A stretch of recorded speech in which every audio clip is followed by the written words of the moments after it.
अब देखिए, साल 2014 की मोदी सुनामी में कैसे हरियाणा के सियासी हालात बदले। बीजेपी जहां पहली बार सत्ता में काबिज हुई तो कांग्रेस तीसरे पायदान पर खिसक गई। 2019 की अगर हम बात करें तो बीजेपी को बहुमत नहीं मिला, मगर कैसे सरकार बनाने में कामयाब हुई, इस रिपोर्ट के जरिए समझते हैं।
से तौर तरीके से भाजपा की विजय यात्रा को नहीं रोका जा सकता।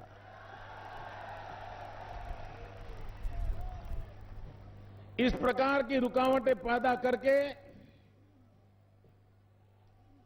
जनता जनार्दन की प्रेम वर्षा को आप रोक नहीं सकते। आपके पास ऐसा कोई छाता नहीं है जो आज भारतीय जनता पार्टी पर हरियाणा की जनता की प्रेम वर्षा हो रही है उसे आप रोक पाओगे, नहीं रोक पाओगे।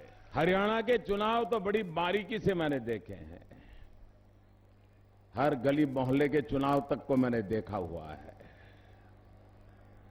हम कितनी मेहनत करते थे, लेकिन कभी ऐसा माहौल मैंने देखा नहीं।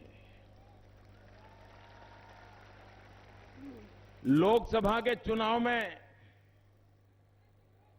आपने इतना भारी समर्थन दिया। आपका समर्थन का परिणाम है,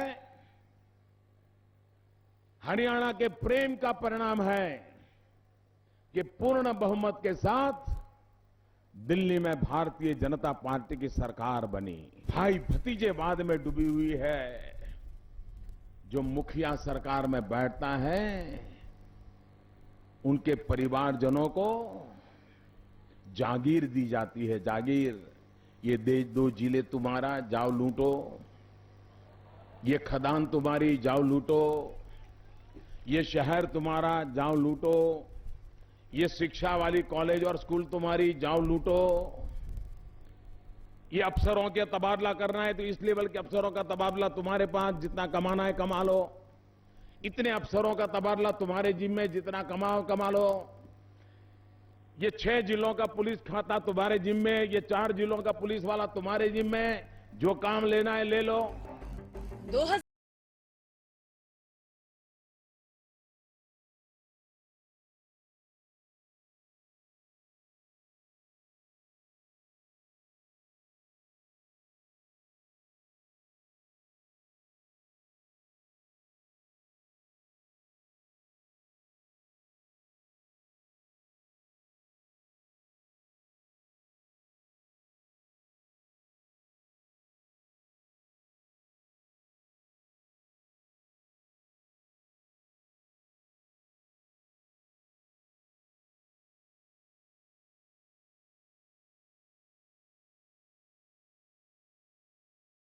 जो जनादेश दिया है उसको मद्देनजर रखते हुए,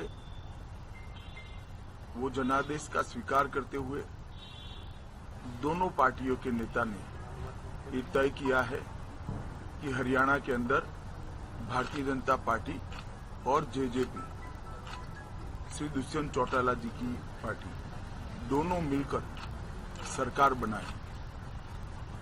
ये सरकार में मुख्यमंत्री भारतीय जनता पार्टी के होंगे और उप मुख्यमंत्री जेजेपी पक्ष के। भारतीय जनता पार्टी पीछे रही, 40 सीटें भारतीय जनता पार्टी को मिली हैं और एक स्थायी सरकार देने के लिए निश्चित रूप से हम लोगों ने तय किया है कि आपस में मिलकर के गठबंधन करके सरकार को चलाया जाए ताकि एक स्थायित्व सरकार को मिले। और स्वाभाविक रूप से जैसा हरियाणा का इतिहास है, हम लोग पहले भी एक दूसरे का समर्थन करते आए हैं, गठबंधन भी हम लोगों ने किए हैं, समर्थन भी किए हैं, सरकार चलाई है, तो स्वाभाविक रूप से देश को एक स्टेबल गवर्नमेंट मिले उसके लिए भारतीय जनता पार्टी और जननायक जनता पार्टी का साथ आना जरूरी है। प्रदेश के हित के लिए आज स्टेबिलिटी की बहुत जरूरत है और मैं ये मानता हूँ जनसंघ के समय से चौधरी देवीलाल जी जब एक्टिव पॉलिटिक्स में थे या उसके बाद आज तक हम अलग अलग समय मिलकर साथ चले।